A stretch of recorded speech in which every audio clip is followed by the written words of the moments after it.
In the wake of the horrific massacre in Christchurch, New Zealand Prime Minister Jacinda Ardern thinks the United States should change our gun laws. Take a listen. Just to remind, over 110 mass shootings in the United States since 1982, according to an investigative site, 15 school shootings alone this year. It's a really difficult topic to grapple. You can draw a line and say that that does not mean that you need access to military-style semi-automatic weapons and assault rifles. You do not. And New Zealanders, by and large, absolutely agreed with that position. Australia experienced a massacre and changed their laws. New Zealand had its experience and changed its laws. To be honest with you, I do not understand the United States. First of all, CNN says there have been 15 school shootings in the U.S. in 2019 so far, but that is deliberately misleading. So let's debunk that real quick. In the first 19 weeks of 2019, liberals claim there have been 15 separate school shootings, but they don't define what constitutes a school shooting. If you look carefully at these 15 incidents they classify as school shootings, the incidents include drug deals, accidental shootings, incidents that happen near schools but are unrelated to the school itself, and a BB gun injury. In fact, schools in the U.S. are actually safer now than they were 20 years ago. According to research by Northeastern University, 4 times as many children were killed in schools in the early 1990s than now. Just so we have our facts straight. But here's the thing. New Zealand Prime Minister Jacinda Ardern says, "I don't understand the United States or why we don't enact gun control." Let me explain the United States to you, Madam Prime Minister, because you're right. You don't understand the United States. Here in the U.S., 98% of mass shootings in the past 50 years have happened in gun-free zones, thanks to gun control.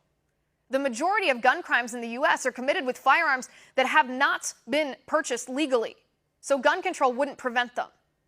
Even when you ban guns, look at what happened in London. The murder rate is now higher than the murder rate in New York City. In Australia, violent crime went up after the gun ban. In cities here in America with higher rates of legal gun ownership, the rate of violent crime goes down. In the cities with the strictest gun control laws in America, the rate of violent crime goes up. In Texas, actually, concealed carry permit holders are more law-abiding than police officers. In other words, here in the United States, we not only have a Second Amendment in our Constitution that protects our unalienable right to keep and bear arms, we know that gun control doesn't work. None of the gun control ideas from the left would actually stop shootings. Look at the ideas from the left. Which policies would prevent or stop mass shootings? Age limits? Nope. Most mass shooters are over the age of 21. And the Colorado school shooter, for example, who was under 21, he used a handgun, which was illegal for him to own at that age already. But he got it illegally, so the age limit was moot. What about AR-15 bans? Nope, that wouldn't work either. Only 2.5% of homicides overall in the U.S. every year are committed with rifles. And AR-15s are just a subset of rifles. There are tens of millions of legally owned AR-15s in the U.S., so what percent are used for crime? A fraction of a percent.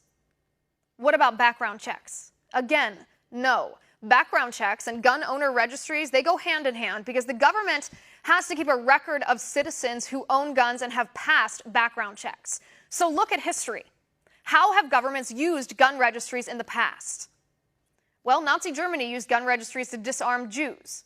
Canada discontinued their registry recently because the cost was outrageous. They couldn't afford it. They had to use money that could have been used by law enforcement to actually keep people safe. So they ditched it. Do you trust a government that used the IRS to target conservatives to keep a list of gun owners? I don't. What about waiting periods? Again, wouldn't work. What good is a waiting period if the vast majority of gun crimes are committed with firearms obtained illegally? So what about red flag laws? Again, would not work. What good are red flag laws if the government agencies, the law enforcement agencies who promise to keep us safe, drop the ball? Like the FBI and the Broward County Sheriff's Office in Parkland, Florida, the U.S. Air Force in Sutherland Springs.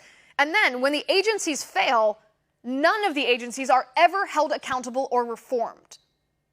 Madam Prime Minister, if you ban guns, or if we in the United States ban guns, then only criminals will have guns. It's not rocket science. If we ban guns, then law-abiding citizens will have no means of defense. You should know this. The shooting at the Second Christchurch Mosque was stopped by a law-abiding Muslim man with a legally owned firearm. Imagine if that Muslim man hadn't been armed. Imagine if he had no means to defend himself. Madam Prime Minister, you're right when you say you don't understand the United States, because we in the United States, we would never let that happen here. And that's my final point.